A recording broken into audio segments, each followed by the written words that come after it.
10मा रहेको छ विज्ञापन प्रकाशन गर्न पर्ने भन्ने कुरा छ। 1 खुल्ला प्रतियोगिताद्वारा स्थायी पदपूर्तिको लागि विज्ञापन गर्दा राष्ट्रिय स्तरको पत्रिकामा कम्तीमा 30 दिनको अवधि तोकी सार्वजनिक रूपमा विज्ञापन प्रकाशन गर्नुपर्नेछ। 2 उपविनियम 1 बमोजिमको विज्ञापनको सूचना बोर्डको सूचना पार्टीमा समेत टाँस्नुपर्नेछ। 3 उपविनियम 1 बमोजिम विज्ञापन गर्दा पूर्ति गर्नुपर्ने पदको सङ्ख्या, सेवा समूहतः आवश्यक न्यूनतम योग्यता, अनुभव, कामको किसिम, परीक्षाको किसिम, उमेरको हद, दरखास्त दस्तुर, दरखास्त दिने अन्तिम मिति र पदमा सम्बन्धित अन्य कुराहरू स्पष्ट खुलाउनु पर्नेछ। 4 परीक्षा दस्तुर पदपूर्ति समितिको सिफारिसमा बोर्डले तोकी बमोजिम हुनेछ। 11 नियुक्तिको लागि योग्यता बोर्डको विभिन्न श्रेणीका पदको लागि आवश्यक न्यूनतम शैक्षिक योग्यता अनुसूची 2 मा उल्लेख भए बमोजिम हुनेछ।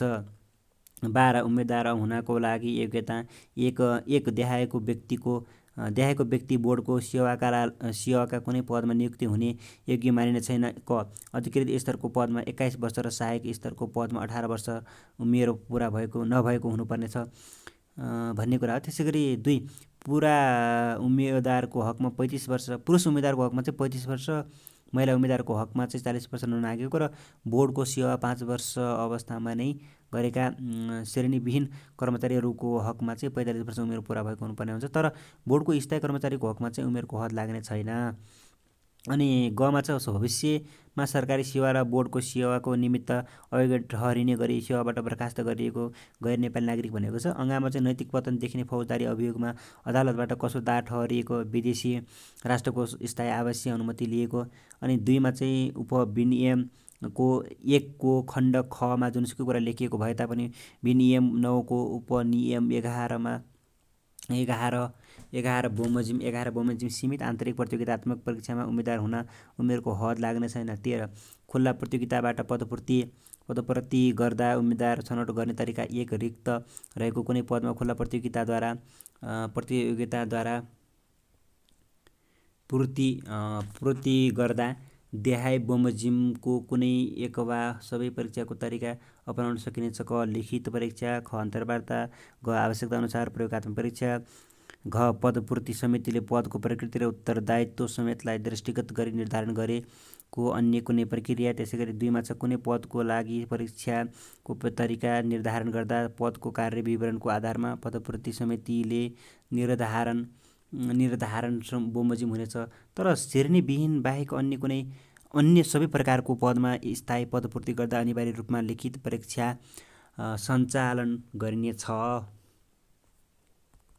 त्यसैगरी 3 मा रहेको छ उपविनियम 1 अनुसारको लिखित परीक्षा, अन्तर्वार्ता, प्रयोगात्मक परीक्षा र अन्य परीक्षा विधिका विषयवस्तु भार चाहिँ उत्तीर्णाङ्क र सिफारिसका अन्य प्रक्रिया एवं प्रविधि लोक सेवा आयोगसँग समन्वय गरी पदपूर्ति समितिले निर्धारण गरे बमोजिम हुनेछ। 14 निरोगिताको प्रमाणपत्र पेश गर्नुपर्ने भनेको छ। 1 कुनै पनि व्यक्तिले अनुसूची 3 बमोजिमको निरोगिताको प्रमाणपत्र पेश नगरी निजलाई बोर्डको सेवाको पदमा स्थायी नियुक्ति गर्ने छैन। 2 निरोगिताको प्रमाणपत्र नेपाल सरकारद्वारा स्वीकृत चिकित्सकबाट प्राप्त भएको हुनुपर्नेछ। 15 शपथ ग्रहण भनेको छ। शपथ ग्रहण 1 बोर्डको सेवाको कुनै पदमा स्थायी नियुक्ति हुने प्रत्येक कर्मचारीले अनुसूची 4 बमोजिम शपथ ग्रहण गर्नुपर्नेछ। त्यसैगरी 2 मा छ उपविनियम 1 बमोजिमको शपथ ग्रहण गराउँदा अधिकृत स्तरको कर्मचारीको हकमा बोर्डको अध्यक्षले, सहायक स्तर कर्मचारीको हकमा बोर्डको सदस्य सचिवले शपथ ग्रहण गराउनेछ। 3 बोर्डको सेवाको कर्मचारीले गरेको शपथ ग्रहणको 1 प्रति सचिवालयमा र 1 प्रति चाहिँ निजको व्यक्तिगत फाइलमा राख्नुपर्नेछ। 16 परीक्षण काल भनेको छ। बोर्डको स्थायी पदमा नयाँ नियुक्ति गर्दा 1 वर्षको परीक्षण कालमा चाहिँ रहने गरी नियुक्ति गरिनेछ। तर महिला कर्मचारीको हकमा चाहिँ परीक्षण काल 6 महिना मात्र रहनेछ। 17 मा चाहिँ नियुक्तिको सिफारिस तथा नियुक्ति प्रक्रिया भनेको छ। 1 पदपूर्ति समितिले खुल्ला प्रतियोगिताबाट सिफारिस गर्दा विज्ञापनमा प्रकाशित पद सङ्ख्याको 25% र कम्तीमा 2 जनासम्म उम्मेदवारको नाम वैकल्पिक सूचीमा राखी बोर्डलाई सिफारिस गर्नेछ। 2 उपविनियम 1 बमोजिमको सिफारिस गरेको मितिबाट 7 दिनभित्र सम्बन्धित उम्मेदवारलाई नियुक्ति दिनुपर्नेछ। 3 उपविनियम 2 बमोजिमको नियुक्तिको सूचना छिटो साधनद्वारा सम्बन्धित र उम्मेदवारलाई चाहिँ दिनुपर्नेछ। त्यसैगरी 4 उपविनियम 4 बमोजिम उम्मेदवार नियुक्तिको सूचना नभएमा वा सूचना फिर्ता आएमा राष्ट्रिय स्तरको पत्रिकामा 1 महिनाको म्याद दिई सम्बन्धित उम्मेदवारलाई नियुक्ति पत्र बुझ्न आउन सूचना प्रकाशित गरिनेछ। 5 उपविनियम 4 बमोजिमको म्यादभित्र पनि नियुक्ति पत्र बुझ्न नआएमा उपयुक्त सिफारिसमा परेको वैकल्पिक उम्मेदवारलाई योग्यता क्रम अनुसार नियुक्ति गर्न सकिनेछ। 6 नियुक्ति पत्र लिई बिना सूचनाबाटाको म्याद बाहेक 7 दिनभित्र हाजिरी हुन नआएमा वा नियुक्ति लिई 1 वर्षभित्र छोडेको निजको नियुक्ति बदर गरी सम्बन्धित पदको लागि उपयुक्त सिफारिसमा परेको वैकल्पिक उम्मेदवारलाई योग्यता क्रम अनुसार रिक्त पदमा सिफारिस गरिएको मितिले 1 वर्षभित्र स्थायी नियुक्ति दिनुपर्नेछ। 7 नियुक्ति दिने अधिकारीले नियुक्तिका लागि सिफारिस गरिएको उम्मेदवारलाई नियुक्ति पत्रको साथमा निजको कार्य विवरण र निजको कार्य सम्पादनका सूचनाहरू समेत उपलब्ध गराउनुपर्नेछ। 8 उपविनियम 7 बमोजिम दिइने कार्य विवरण बोर्डले तयार गरी राख्नुपर्नेछ। 9 कार्यालय प्रमुख भई जाने कर्मचारीको लागि सरुवा पदस्थापना पत्रको साथमा कार्यालय प्रमुख भई गर्नुपर्ने कार्य विवरण समेत दिनुपर्नेछ। त्यसैगरी अर्को रहेको छ 10मा कार्यालय प्रमुखको पदमा जिम्मेवारी दिँदा कार्य सम्पादन सम्झौता गर्न सकिनेछ। 11 उपविनियम 10 बमोजिमको कार्य सम्पादन सम्झौतामा कार्य सम्पादनका नतिजा सूचकमध्ये समावेश गर्नुपर्नेछ। अनि 18 नियुक्ति दिने अधिकारी भनेको छ पदपूर्ति समितिको सिफारिसमा देहाय बमोजिमको पदमा देहाय बमोजिमको अधिकारीले नियुक्ति दिन सकिनेछ। क अधिकृत स्तरको पदमा बोर्डको निर्णयअनुसार सदस्य सचिवले, ख सहायक स्तरको पदमा सदस्य अनि सचिवले वा निजले तोकेको अधिकृतले। 19 जिम्मेवारी नदिई राख्न नहुने 1 देहायको अवस्थामा बाहेक कुनै कर्मचारीलाई पदीय जिम्मेवारी नदिई 3 महिनाभन्दा बढी अवधिसम्म राख्न सकिने छैन। क लामो बिदामा रहेकोमा अनि ख निलम्बन भएकोमा, ग अन्यत्र काजमा खटिएको कारण पदाधिकारी रहेको पदमा कायम राख्न पर्ने भएमा, 2 उपविनियम 1 विपरीत कुनै कर्मचारीलाई पदीय जिम्मेवारी नदिई राखेमा जिम्मेवारी दिई काममा लगाउनु पर्ने दायित्व भएको पदाधिकारीलाई विभागीय कारबाही हुनेछ। 10 कर्मचारीको सजायको अभिलेख राख्ने 1 प्रशासन महाशाखाले कर्मचारीको सजायको अभिलेख राख्नुपर्नेछ।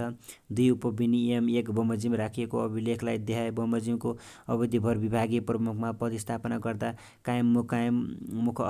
मुख गर्दा कुनै पनि निकायको प्रमुखको पदमा जिम्मेवारी दिँदा कार्य सम्पादन मूल्याङ्कन गर्दा अध्ययन वा तालिममा मनोनयन गर्दा स्तर वृद्धि गर्दा वा कुनै पनि किसिमको अवसर प्रदान गर्दा देहायका आधारहरू लिनुपर्ने पर्नेछ। त्यसैगरी क नसिहत पाएकोमा सो सजाय पाएको मितिले 1 वर्षको अवधिभर, ख निलम्बन भएकोमा सो अवधिभर, ग बढुवा रोका भएकोमा रोका भएको अवधिभर, घ तलबवृद्धि रोका भएकोमा रोका अवधिभर। 21 सरुवा 1 बोर्डका अधिकृत प्रथम श्रेणीका कर्मचारीहरूलाई सदस्य सचिवको सिफारिसमा बोर्डको अध्यक्षले र अन्य कर्मचारीहरूले हकमा बोर्डको सदस्य सचिवले आवश्यकता अनुसार सरुवा गर्न सक्नेछ। 2 उपविनियम 1 बमोजिम सरुवा भएको कर्मचारीले बढीमा 21 दिनभित्र भरबुजारात गर्नुपर्नेछ। 3 उपविनियम 1 बमोजिम भरबुजारात गर्ने म्याद समाप्त भएको 7 दिनभित्र सरुवा भएको कार्यालयमा हाजिर हुन नजाने कर्मचारीलाई चाहिँ विभागीय कारबाही गरिनेछ। त्यसैगरी बढुवा भनेको छ बढुवा चाहिँ 1 पदपूर्ति समितिले बढुवाको लागि विनियम 9 बमोजिम रिक्त पद सङ्ख्या निर्धारण गरी बोर्डमा कार्यरत कर्मचारीहरू मध्येबाट योग्यता क्रमको आधारमा बढुवाको लागि बोर्डमा सिफारिस गर्नुपर्नेछ। 2 अधिकृत स्तर र सहायक स्तरको कुनै पदमा बढुवा हुनको लागि निमित्त सम्भाव्य उम्मेदवार हुन अनुसूची 5 मा उल्लेखित सम्बन्धित पदबाट 1 तह मुनिको पदमा न्यूनतम 5 वर्ष बोर्डको स्थायी सेवा अवधि पुगेको हुनुपर्नेछ। तर महिला र समावेशी समूहमा पर्ने कर्मचारीहरूको उल्लेखित सेवा अवधिमा 1 वर्ष कम सेवा अवधि भए पनि बढुवाको लागि सम्भाव्य उम्मेदवार हुनेछन्। 23 बढुवाको किसिम विनियम 9 बमोजिम बढुवाको लागि छुट्याएको पदहरूमा देहाय बमोजिम बढुवा गरी पदपूर्ति गरिनेछ। क कार्यक्षमताको मूल्याङ्कनद्वारा, ख आन्तरिक प्रतियोगितात्मक परीक्षाद्वारा, ग ज्येष्ठता र कार्य सम्पादन मूल्याङ्कनद्वारा।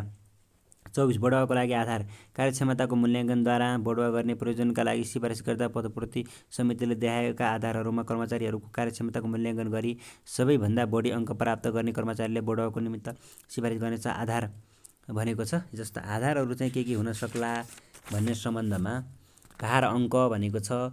अनि यो कार्यालय सम्पादनका कुराहरू भयो। त्यसैगरी कार्यकारी मूल्याङ्कन बापत चाहिँ भन्यो 40 अङ्क।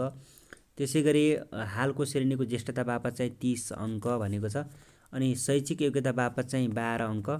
भौगोलिक क्षेत्रमा काम गरे बापत चाहिँ 16 अङ्क। अनि सेवाकालीन तालिम बापत चाहिँ 2 अङ्क भन्ने कुरा हो।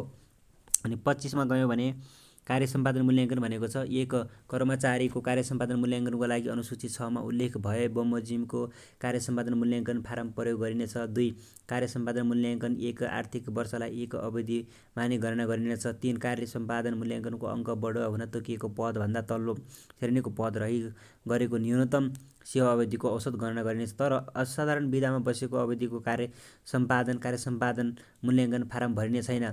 अनि त्यसैगरी 4 मा छ कार्य सम्पादन मूल्याङ्कनको अङ्क विभाजन देहाई बमोजिम हुन्छ। क सुपरिवेक्षकले दिन सक्ने अधिकतम चाहिँ 25 अङ्क हुन्छ। अनि पुनरावलोकनकर्ताले दिन सक्ने चाहिँ अधिकतम 10 अङ्क हुन्छ। पुनरावलोकन समितिले दिन सक्ने अधिकतम चाहिँ 5 अङ्क हुन्छ। त्यसैगरी 5 मा रहेको छ मूल्याङ्कन गरिने कर्मचारीको निकटतम एक तह माथिको अधिकृत कर्मचारी सुपरिवेक्षक र सुपरिवेक्षकभन्दा एक तह माथिको अधिकृत कर्मचारी पुनरावलोकनकर्ता हुनेछ। 6 मा बोर्डको सदस्य सचिव बाहेक सुपरिवेक्षक र पुनरावलोकनकर्ता एउटै कर्मचारी हुने छैन। 7 सुपरिवेक्षक वा पुनरावलोकन छुट्टिन नसकेको अवस्थामा बोर्डको सदस्य सचिवले सुपरिवेक्षक वा पुनरावलोकनकर्ता तोक्न सक्नेछ। 8 अधिकृत स्तरको कर्मचारीको लागि देहाई बमोजिमको पुनरावलोकन समिति रहनेछ। त्यो भनेको के हो भन्दाखेरि बोर्ड सदस्यको सचिव चाहिँ अध्यक्ष हुन्छ। अनि सदस्य सचिवले तोकिएको बोर्डका कम्तीमा प्रथम श्रेणीको अधिकृत चाहिँ सदस्य हुन्छ। अनि प्रशासन महाशाखा प्रमुख चाहिँ सदस्य हुन्छ। तर खण्ड ख र ग को अधिकृत तोक्न नसकिने अवस्थामा बोर्डको सदस्य सचिव आफैले पुनरावलोकन समितिको काम गर्न सक्नेछ। 9 सहायक स्तरका कर्मचारीको लागि देहाई बमोजिम पुनरावलोकन समिति रहनेछ। क प्रशासन महाशाखा प्रमुख चाहिँ अध्यक्ष, सम्बन्धित सुपरिवेक्षक सदस्य अनि सम्बन्धित पुनरावलोकनकर्ता चाहिँ सदस्य हुन्छ। 10 कुनै कर्मचारीको कुनै कर्मचारी काज बिदा जस्ता कारणले गर्दा अनुपस्थित रहेको अवधिको कार्य सम्पादन मूल्याङ्कन निज कर्मचारी उपस्थित रहेको अवस्थामा गरेका कामहरूलाई आधार मानि बोर्डको सदस्य सचिवले यस विनिमयको प्रतिकूल नहुने गरी तोकिएको सुपरिवेक्षक पुनरावलोकनकर्ता र पुनरावलोकन समितिले गर्नेछ। 11 कर्मचारीले प्राप्त गरेको कार्य सम्पादन मूल्याङ्कन बापतको अङ्क योग्य राखिने छ।